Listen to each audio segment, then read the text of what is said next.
Now.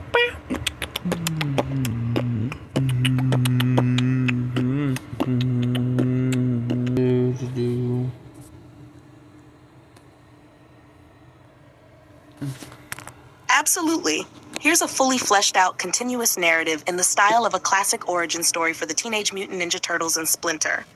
I'll give it a title and keep it one long flowing story with no scene breaks, chapters, or panel like interruptions as requested.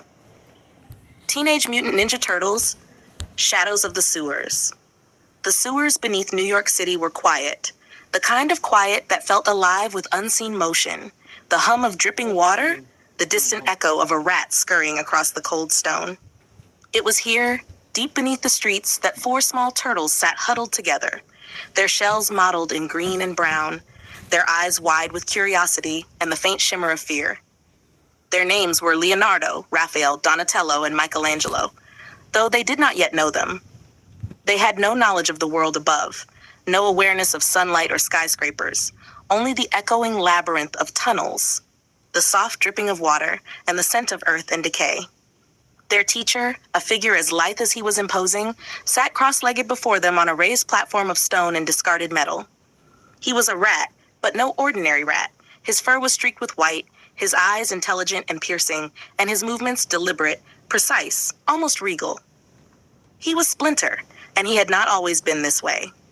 Once, long ago, he had been Hamato Yoshi, a man of honor and skill, a master of ninjutsu living in the quiet streets of Japan before betrayal and tragedy tore his life apart. Banished and hunted by a rival clan, he had fled to New York, where fate and a strange, glowing ooze had transformed him into what he was now, giving him a second life with a second chance to teach, to protect, and to guide. Splinter's voice, calm yet filled with authority, echoed in the tunnel. "You must understand, my sons, the world above is dangerous. It is filled with people who cannot see what we see, who cannot understand what we are. For now, you remain here, hidden, until your training is complete. You must not venture into the city. You must obey my rules, for the surface is treacherous, and the shadows are full of enemies."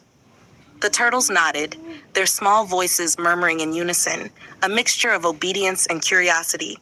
Their training had begun weeks ago, and already their limbs were strong, their reflexes sharp, and their minds alert. They could run faster, jump higher, and strike with a precision that belied their youth. They had learned the philosophy of the ninja, the ways of stealth, patience, and discipline. Yet still, there was a longing to see the world above, to feel the wind, to see the lights and movement of the city they had only heard of in Splinter stories. That longing would be tested sooner than any of them expected. The sound of hurried footsteps and muffled shouting rose from the tunnel's entrance, a distant chaos that made even the bravest turtle flinch. Splinter's ears twitched, his nose sniffing the air, alerting him to a presence he did not wish to confront. "Trouble," he whispered, more to himself than anyone else. Then, with deliberate speed, he moved toward the source, his students following at a cautious distance. When they emerged into a wider chamber, the turtles saw her. April O'Neil, a young woman with fiery red hair and a determined gaze, was surrounded by three men clad in black, their masks concealing their faces. These were the Foot Clan, agents of a mysterious organization that thrived in the city's shadows, spreading fear, intimidation, and crime. They advanced toward her with a mix of menace and casual cruelty, their weapons gleaming in the dim light. Splinter froze for a heartbeat, calculating the odds, his instincts screaming at him to intervene, but something in April's stance made him hesitate. She was courageous, but not trained. It was his rule that the turtles must not go above alone, yet the threat was immediate. Before he could decide, Raphael, impulsive as ever, stepped forward, eyes blazing with defiance. "We can help," he hissed, his claws flexing instinctively. "No," Splinter said sharply, his voice echoing through the chamber. "It is not your time.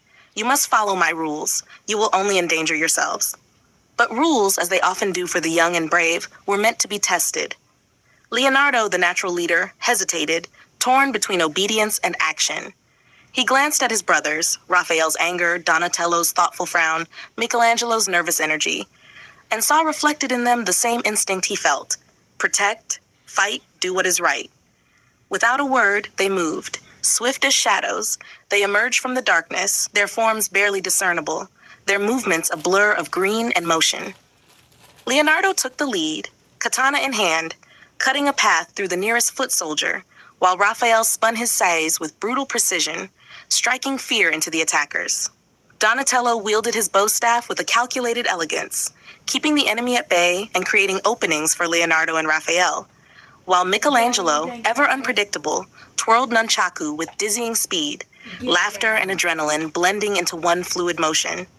April gasped as the turtles fought, confusion and awe mingling on her face. These creatures, these ninja turtles, were like nothing she had ever seen, a perfect blend of human skill and animal instinct. Her assailants, caught off guard by the sudden and ferocious attack, faltered, giving the turtles the advantage. Within moments, the foot soldiers were disarmed, their weapons clattering to the floor, and they fled back into the shadows from whence they came. Breathing heavily, the turtles regrouped around April. Leonardo's voice, steady and calm despite the excitement, broke the silence. "Are you hurt?" April shook her head, wide-eyed. I think I'm okay. What are you?" Raphael, ever impatient, snapped, "We're the ones who just saved you. That's what we are." Splinter emerged from the shadows then, his presence commanding and serene. "This is why I warned you," he said, his eyes sweeping over his sons. "The city is not safe, and you are not ready. But you see now that danger comes swiftly and without warning." The turtles looked at him, their hearts pounding, their minds alive with a mixture of fear, pride, and excitement. They had broken the rules, yes, but they had done it to protect someone innocent, to act with courage and honor. Splinter's eyes softened as he looked at them, a mix of admonishment and pride in his gaze. "You have taken a step into the world above," he said. "And now, you have seen that the shadows are not just a place for hiding. They are a place for fighting, for defending, for becoming what you were meant to be. But remember this, the path of the ninja is never easy, and every choice has consequences. You are my sons, my students, and my legacy. Never forget the lessons I have taught you." April, still trembling slightly, looked at Splinter and then at the turtles. "Thank you," she whispered.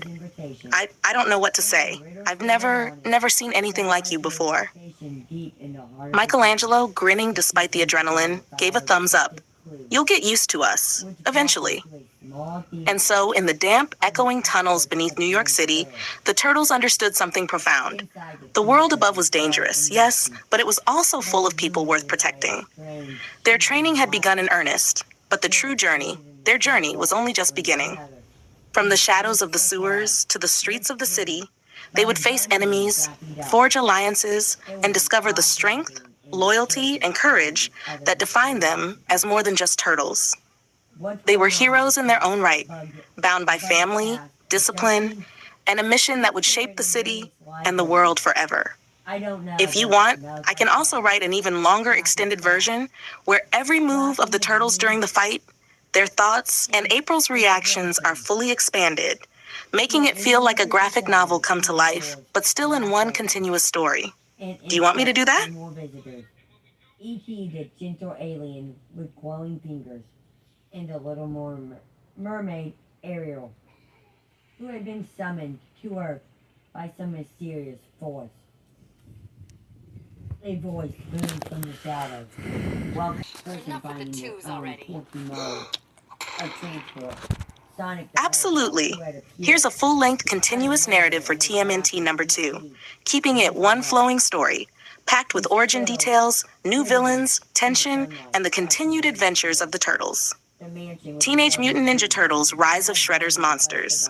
The streets of New York City never slept, but tonight, a darker energy pulsed through the alleys and rooftops. Somewhere high above the shadows of the city, in a penthouse fortress hidden behind steel and secrecy, a figure dressed in black armor sharpened blades with meticulous care. He was the Shredder, the man whose name alone inspired fear in the underworld, a master of cunning, vengeance, and ruthless precision. His eyes gleamed beneath the mask, and a cruel smile played across his lips. Tonight, he had a plan, and it would finally bring the Teenage Mutant Ninja Turtles to their knees. "My sons of the shadows," Shredder said, addressing two hulking creatures beside him. "Tonight, I dine on turtle soup. as they infiltrated His voice was a low hiss, a southern promise of danger. as in using The two creatures he referred to, Toka and Razar, were no ordinary beings. They were mutants, hulking and vicious, the product of twisted science and dark ambition. Taka's shell was jagged, a fortress of armor, while Razar's form was a terrifying hybrid of wolf and man, teeth sharp, claws ready, eyes glowing with menace. Behind their creation was no accident. Shredder had the help of a brilliant, although morally bankrupt, scientist named Abigail Finn, whose knowledge of genetics and mutation had allowed these monsters to be born. She watched silently from a nearby console, her pale fingers adjusting chemical mixtures, her mind focused on every detail of the transformation. Remember, Shredder continued, his voice sharp as steel, find the turtles, capture the girl, kill them, if necessary. Taka, Razar, show no mercy. The creatures growled in acknowledgement, eager to follow his orders. Meanwhile, in a different part of the city, April O'Neil walked briskly through the streets, unaware of the danger stalking her. Her reporter instincts had brought her close to a story, but she hadn't realized just how perilous it would become. The shadows shifted, and before she could react, Taka and Razar lunged, grabbing her in a flurry of brute strength. She screamed, fighting, kicking, but their grip was ironclad. They carried her through alleyways and abandoned buildings, the city lights blurring past. Yet, April was not alone in fate. From a nearby rooftop, a figure in a hockey mask and tattered jacket spotted the abduction. Casey Jones, vigilante and occasional ally of the Turtles, had been tracking low-level mutant activity for weeks. Seeing the size of Taka and Razar, he cursed under his breath, grabbed his bat, and charged, swinging with calculated aggression. The fight was chaotic. Razar swiped, Taka swung with his massive claw, and Casey darted between them, landing hits where he could. Still, it was clear these were not ordinary enemies. Even the trained vigilante struggled to hold his ground. Suddenly, a green blur sliced through the darkness. Raphael, always impulsive and fiery, arrived with a roar, size ready. Without warning, he attacked Casey, mistaking the vigilante for a threat in the confusion. Blows were exchanged, fists and weapons clashing, sparks of anger flying as they both struggled to gain the upper hand. "Raph, stop!" April screamed, managing to dodge a swing from Taka. Her voice, sharp and commanding, broke through the tension. "Both of you, focus on them." At her shout, Raphael froze, taking in the situation. Casey, catching his breath, nodded, realizing the misunderstanding. Together, the unlikely team turned to face Toka and Razar, fending off their attacks long enough for April to escape their grasp. The creatures, disoriented but relentless, retreated when a siren in the distance signaled approaching authorities, leaving the group panting in the empty alley. "I don't know what those things were, but they're not normal," Casey said, lowering his bat. "Someone's making mutants." Raphael's fists clenched, his anger simmering. "Mutants? So someone's been cooking up monsters to mess with us? I'm gonna find them, and I'm gonna make them regret it." April nodded, trying to regain her composure. "We need to know who sent them, who created them. They weren't just random monsters. They were engineered." Guided by Splinter's teachings and Raphael's instincts, the group returned to the safety of the sewer tunnels. The familiar scent of damp earth and the soft echo of dripping water welcomed them like a strange refuge from the chaos above. The Turtles gathered in the central chamber, the weight of the night pressing upon them. "Taka and Razar were taken by the authorities," Raphael said, recounting the events as Casey and April listened. "Apparently, the FBI got involved, but whoever made them, whoever sent them, they're still out there." Splinter's eyes narrowed. "It is as I feared. A new enemy emerges, one who uses science to corrupt nature, to create creatures of darkness. We must be vigilant. Abigail Finn is not merely a scientist. She is a dangerous mind, and she serves Shredder. They will not stop until they have destroyed you." April shivered, absorbing the reality. "So, Shredder, he's behind this?" "Yes," Raphael growled. "And I'm not waiting around for him to try again. We're going to find him." In the quiet of the sewer, a plan began to form. The Turtles knew they could not face Shredder and his new creations alone. They would need allies, information, and the cunning to outsmart a mind like Abigail Finn's.